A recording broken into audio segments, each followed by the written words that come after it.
यंदाचा FIFA world cup 2026 कदाचित आपल्याला टेलिव्हिजनवर पाहता येईल की नाही अशी थोडीशी परिस्थिती निर्माण झाली आहे.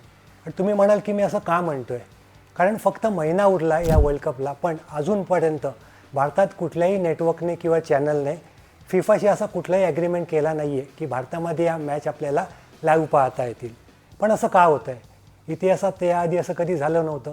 इनफॅक्ट भारतामध्ये तर खूप चांगली व्ह्यूवरशिप मिळते, खूप चाहते जे वाट बघतात की वर्ल्ड कपच्या मॅचेस आम्हाला कधी बघायला मिळतील. पण नेमकं असं का होतं आहे?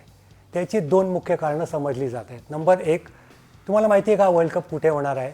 अमेरिका, कॅनडा आणि मेक्सिको या 3 देशांमध्ये होणार आहे. जेव्हा या लाईव्ह मॅचेस तिकडे खेळल्या जातील तेव्हा कदाचित भारताची वेळ ही रात्री 12 ते 6 किंवा 7 यामधली असेल. अर्थातच या वेळेत आपण झोपतो किंवा आराम करतो, त्यामुळे प्रेक्षक मिळतील का, व्ह्यूवरशिप असेल का, अशी थोडीशी चॅनल्सना एक शंका आहे.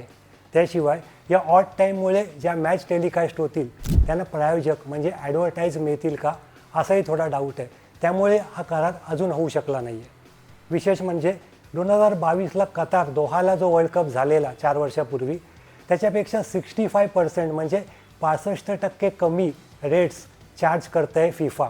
तरीसुद्धा अजूनही कुठच्या चॅनलने त्यांच्याशी ॲग्रीमेंट केलं नाही आहे. मग आता प्रश्न आहे की या मॅच आपण बघणार कशा?